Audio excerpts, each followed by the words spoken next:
Alright, we're back. Just give me 2 seconds to recalibrate everything. Boom.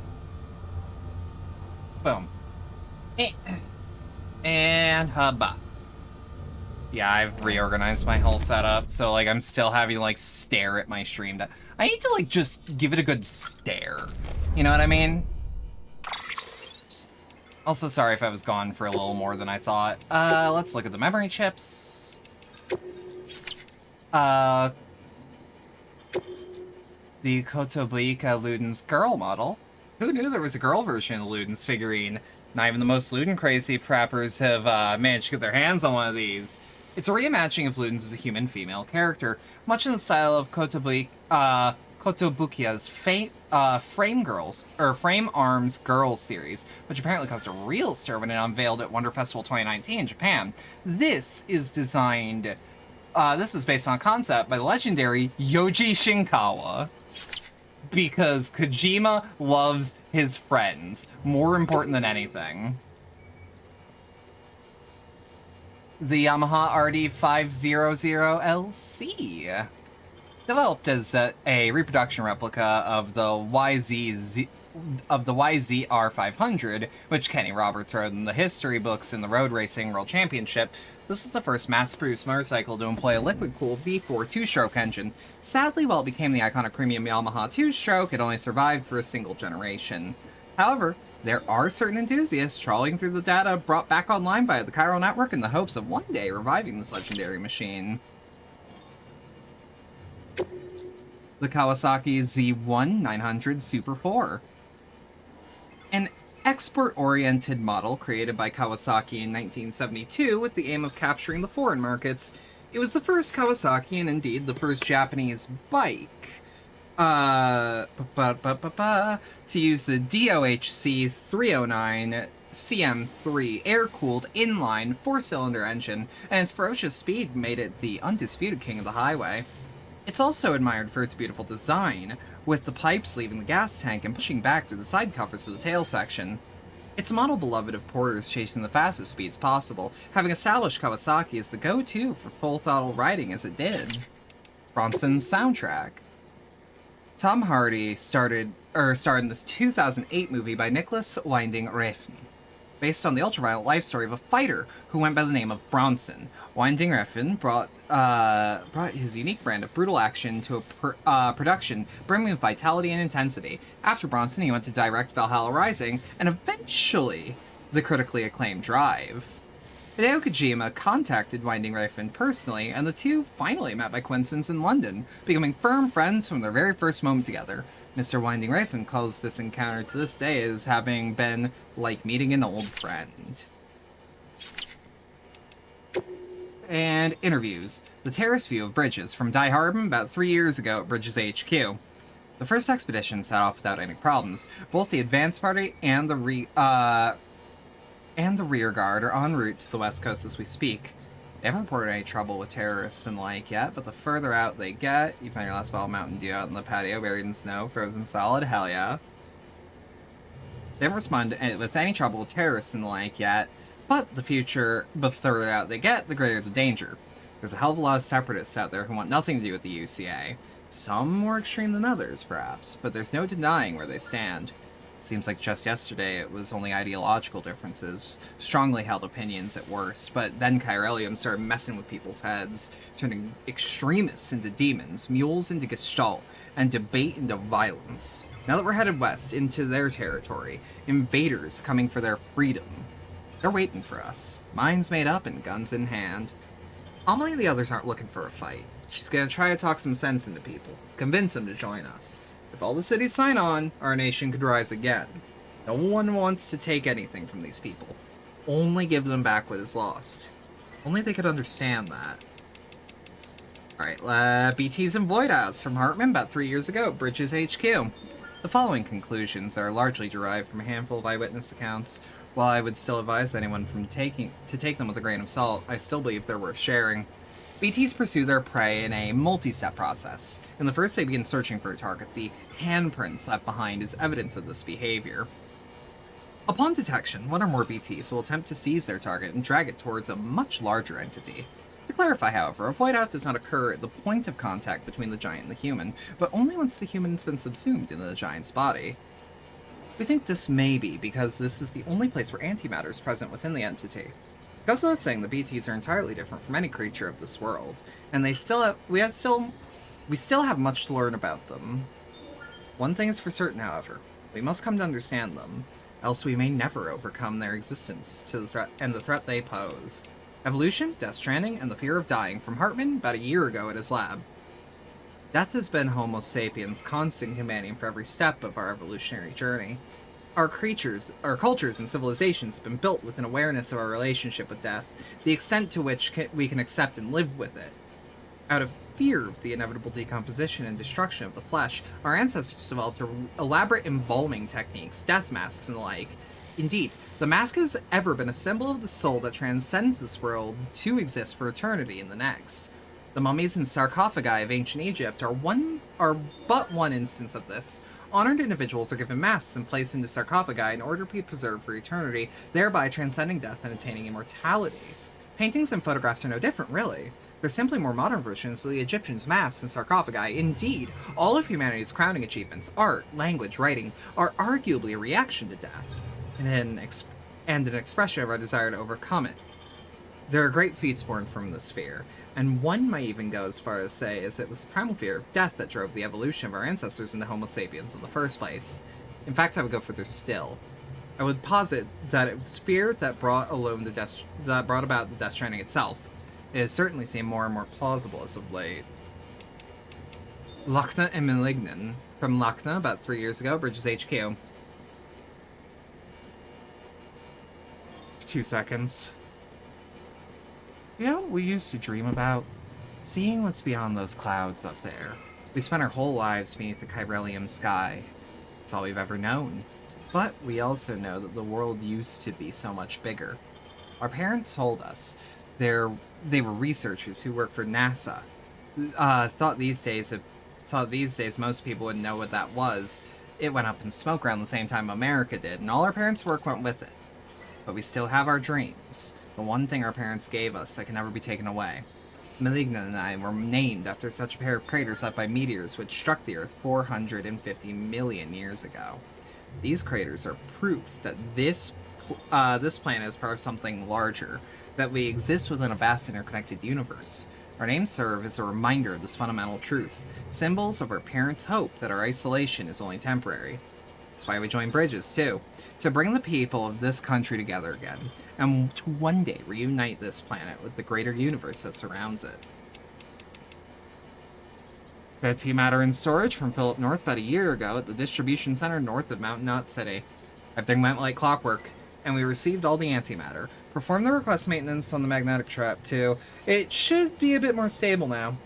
I can't believe those amateurs managed to get their hands on the stuff, though. Apparently, they stumbled across it while researching chiral clouds, though I suppose that makes a kind of sense. Even before the Death Stranding, there was evidence that regular lightning storms could generate antimatter, and chiral ones are certainly stranger. Sounds like they were able to capture it only once, though, and that's something. Imagine if antimatter was easy to get a hold of. Terrorists would have a field day. Anyway, we've got it stored safely now, and no one's the wiser. I just hope something good comes of it, that's all. You know what the alternative is, Lochna. The America of the past, from the elder 2 years ago at his personal shelter. Oh boy, you want to hear about America? Well, you asked for it, but if you're looking for some rose-tinted bullshit, you come to the wrong place. I was an immigrant, you see. Nothing special about that.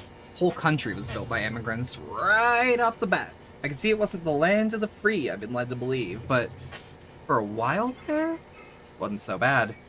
Even bought into the American dream for a minute. I mean, hell, they let a black guy and a woman take a shot at the presidency, you know? Didn't last, though. Somewhere along the line, people became so damn intolerant. All of a sudden, there wasn't any room for other opinions, or other people, for that matter. We even elected a guy right before the Death Stranding that wanted to build a wall along the whole border. Stop anyone like me from coming in. Once that talk started up, I reckon that was that. How could I expect a goddamn thing from a country that didn't want me? How could I hope to get by in a land where the weak and needy got fucked over for profit and peace of mind? So yeah, Figured holding up in a shelter was the way to go. Didn't know how bad things would get. No one did, but I tell you, if it hadn't been for that single decision, I wouldn't be here talking to you right now. Just goes to show that the only person anybody can rely on is his own damn self. UCA, give me a break. You're pushing the same old bullshit repackaged for a brave new world. I mean, not incorrect. And that's all of those, and now we've just got mail. Charles Kahn. Way Station North? People think bridges are terrorists. Hope you're kicking ass and taking names, Sam. Weird HQ suspects the whole Central Not Void Out thing might have been terrorism. Kinda blew my mind to think we're hitting the East Coast already. Things have been getting worse out there, too. It was way quieter in this neck of the woods when we first showed up, that's for sure. Back then, didn't matter what breed of crazy they were. Separatists, isolationists, leave me alone-itarians, whatever. You could at least get them to sit down and talk.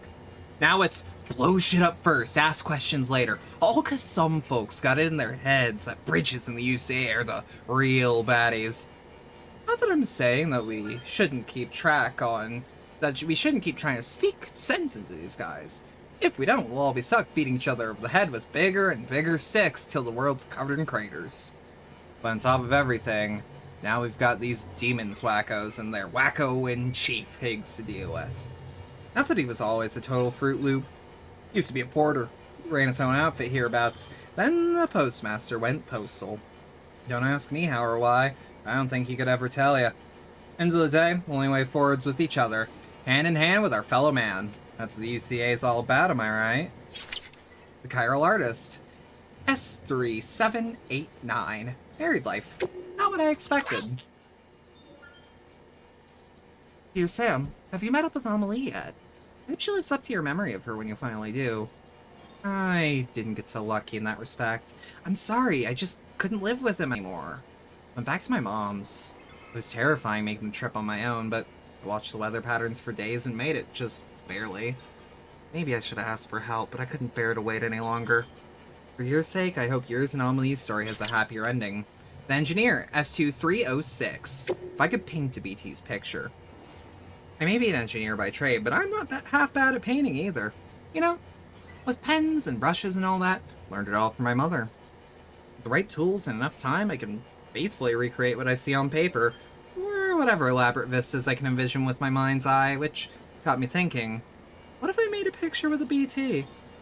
I believe what makes them so terrifying is that we don't know what they look like. So if someone with dooms like you could describe what you saw, I'd give your words shape and color, and maybe we'd be a little less afraid. Might even be enough to coax a few shut-ins outside for a bit. But even if we can't change them, I know you've changed me. Thanks for everything, Sam. Don't be a stranger. Craftsman, S2321. Porter's in a pinch. Don't know if you heard, Sam, but that Porter team's building itself up a real reputation. They've taken on their share of dangerous orders and come through without a scratch. Our engineer and elder friends have employed their services, as folks have down in Lake Knot City. It's good to see people putting their faith in honest porters again. Been hearing less talk about Fragile Express collaborating with terrorists because of it, I reckon. There is one downside to all this, I'm afraid. Your blood, Sam. Ain't enough of it to go around. Not for all the hematic grenades I've been hoping to churn out. There's just no way to keep up with demand. For now, I had to restrict the supply. Only folks on the most dangerous runs get to carry them. Clients know the score, but porters still want to work, so there's no easy solution. As far as problems go, though, I call this a good one. Evidence of how hard your work's been paying off, in fact. I'd say your blood's just as good at bringing people together as it is at driving BTs away. Charles Kahn, Way Station North. Something glowing down in the crater. Hey, Sam. Everyone's got something they're good at, right? Well, I'm no exception. Ever since I realized I was stranded here on this desert island of a continent, I've been keeping my eyes fixed on the horizon. And you know what? My vision's gotten better as a result. People have been taking to calling me Eagle-Eyed Charles, and I ain't no lie. I spy things long before anyone else. Chiral clouds subtly shifting in the sky, porters walking along a mountain ridge, an undiscovered hot spring down in a valley, you name it. What's more, I think I've gotten even better at it lately. I reckon it's because of the chiral network, or maybe it's all in my mind. Whatever. Anyway, what I wanted to tell you was something I saw the other day. Something small and glowing down the crater where Middle Knot used to be. I really wanted to investigate, but we don't have any bridges people in that area. Maybe it's something you could look into if you're ever passing by? The cosplayer, S37080, using the network to spread the cosplay gospel. Joining the UCA has done so much to help me spread the word about my costumes, and all sorts of people have gotten in touch with me and sent me new ideas for designs. That would have never happened if it weren't for you, Sam. Thank you. I don't think I've mentioned it before, but I got a twin sister. Maybe you met her? She's a prepper too, but she doesn't do cosplay. She's more interested in spiritual stuff, mystical mumbo jumbo, all that. Two sides of the same coin, though, I guess. Cosplay's all about metamorphosis, being at one with nature. You should go and have a chat with her if you haven't. She's pretty interesting in her own way. Philip North, Distro Center north of Mountain Knot City. You took the bastards out! Sam, here you took care of the terrorists in this area. How the hell did you manage that? I mean, these guys got guns and God knows what else, and they wouldn't hesitate to shoot you dead. I can't believe you took them on. Glad you did. You really are the great deliverer. Thanks to you, I've started making a few deliveries again, getting back into the Porter way. Looks like the distribution network will be back to normal before long. Langdon, distribution center north of Mountain Knot. I owe you my life. Dear Sam. First of all, let me introduce myself. I'm the guy you brought that blood for. If you hadn't come through for me, wouldn't be looking forward to working again, or writing you now, or here, period. I wanted to thank you face to face, but since I didn't know when I might get the chance, I thought I'd write you instead. I need you to know how grateful that I am. I owe you my life. I'll never forget that. If you hadn't taken on that order, you might have been, your next might have been to haul my corpse to the incinerator instead. I'd be ash and chiralium in the wind by now, or worse, a BT. You give me another chance. One I don't intend to waste. Rest assured, I'll repay my debt by doing everything I can to help you rebuild America. Peter Englert, S2384. Deepest and most sincere thanks and apologies. My dear Mr. Bridges, you truly are a man of surpassing kindness and generosity. And the pizza you delivered was the most scrumptious thing we've ever had on to date. Oh, but my levity is unbecoming. My grave, dare I say disastrous failure to convey my appreciation for you in the flesh warrants an explanation. To my chagrin, the circumstances were entirely outside my control. Prior to your arrival, my better half and I had one of our rare but rather intense lovers' quarrels, which led her to storm off in a proverbial huff. And what manner of husband would I be if I left her to wander the wilderness alone? I simply had to go get her. Upon return, we were greeted with fresh pizza, still piping hot from the oven, and she was so entirely over the moon that she forgave me and everything. Suffice it to say, I'm in your debt to a considerable degree. Alex Weatherstone at the weather station. Anything left outside America? Sam, thanks again. You've done a great deal keeping things here at the weather station, which we appreciate. And the chiral network, it's incredible. If you can continue to expand coverage with your Cupid, it won't be long before we'll have real-time tracking of meteorological phenomena all over the continent. We still don't have much idea what's going on elsewhere, but there's not a whole lot we can do about that. And while I may be chasing rainbows, I still hope we can get a view from above the clouds one day. It's crazy. No one really knows what's happened to the rest of the world, even now. Maybe the Stranding destroyed everything except America. Maybe we're the only ones shrouded in clouds of chiral matter, and the rest of the world's carrying on without us, or maybe the whole damned universe got wiped out and we're all what's left, floating in space. Alright, that last one's just me being a pessimistic ass, but the point stands. We need to know what's out there. To do that, we need you to bring the whole continent into the network. You're our best hope, Sam. Our only hope, in fact. The environmental scientist. Wheat's great and all, but dear Sam, thanks for stopping by again. I'm sure it was plain enough to see, but this farming experiment of ours has been a runaway success. I tell you what, if Amelie never took an interest in your research, or in our research, and you'd never put us in touch with the weather station folks, none of this would have been possible. Thanks to you two, we'll be able to provide a constant supply of food once and for all. Or, for one and all. Having said that, this isn't exactly the one we had in mind. We came here to study the effects of timefall on plant life, never intended to stick around and become farmers. But then we got to thinking it might be possible to reclaim crater soil, and one thing led to another. I don't know if I only expected we'd stay here this long. We're still keen to continue our research. We've got more to offer the world than wheat, but if we don't move on, does that mean we've really become slaves to it after all? The Timefall Farmer, S3752, slaves to wheat no more. Dear Sam, we, had a little spat the other day. As you might expect, it was over the whole issue of becoming slaves to the wheat and losing sight of why we came here in the first place.